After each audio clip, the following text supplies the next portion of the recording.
வணக்கம். நேற்று பிரதமர் மோடி தமிழ்நாட்டில் உள்ள திருச்சிக்கு வந்துவிட்டு சென்றார். அவர் சென்ற பின் தமிழ்நாட்டில் ஏற்பட்ட அதிரடி மாற்றம், அதனால் எடப்பாடி பழனிசாமிக்கு ஏற்பட்ட பெரிய நெருக்கடி என்ன அப்படிங்கறத இந்த வீடியோ பதிவுல தெளிவா பார்க்கலாம். நேற்று திருச்சி விமான நிலையம் உட்பட திருச்சியில் பல்வேறு திட்டங்களை தொடங்கி வைத்து பிரதமர் மோடி உரையாற்றினார். அதில் 2024ஆம் ஆண்டின் நான் பங்கேற்கும் முதல் பொது நிகழ்ச்சி எனது தமிழ் குடும்பமே முதலில் உங்கள் அனைவருக்கும் 2024 புத்தாண்டு நல்வாழ்த்துக்கள். 2023இல் மழை வெள்ளத்தால் தமிழ்நாட்டில் பலர் உயிரிழந்தனர். பெரும் சேதம் ஏற்பட்டது.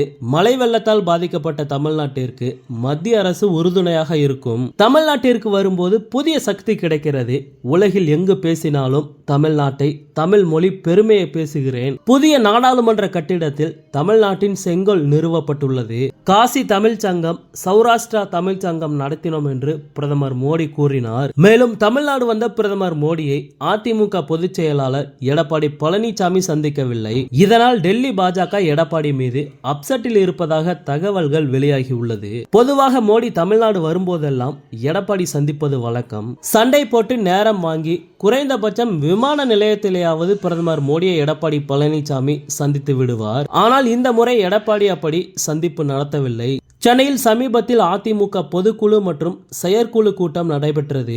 எடப்பாடி பழனிசாமி அதிமுகவின் பொதுச் செயலாளர் என்று நீதிமன்றம் உறுதி செய்த பின் நடந்த முதல் பொதுக்கூட்டம் இது ஆகும். இதில் கூட பாஜக கூட்டணி பற்றி எடப்பாடி பேசியிருந்தார். இனி பாஜகவுடன் கூட்டணி இல்லை என்பதை அவர் உறுதியாக உடைத்து பேசினார். இந்த நிலையில்தான் நேற்று மோடியை சந்திக்காமல் எடப்பாடி அமைதியாக இருந்தார். பிரதமர் மோடி தமிழ்நாடு வந்துவிட்டு சென்ற நிலையில் வருமான வரித்துறை ரைடு தமிழ்நாட்டில் தொடங்கியுள்ளது. இந்த ரைடுக்கு பின் எடப்பாடி பழனிசாமி அவர்கள் குறிவைக்கப்படலாம் என்று டெல்லி தரப்பு தகவல்கள் வெளியாகியுள்ளது. அதன்படி தமிழ்நாடு அரசு ஒப்பந்த பணிகளை மேற்கொள்ளும் நிறுவனங்கள் இந்த ரைடில் தற்போது குறிவைக்கப்பட்டுள்ளன.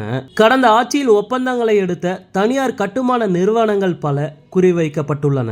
அவர்களுக்கு தொடர்புடைய இடங்கள், அலுவலகங்கள் போன்ற பல இடங்களில் ரைடுகள் நடக்கிறது.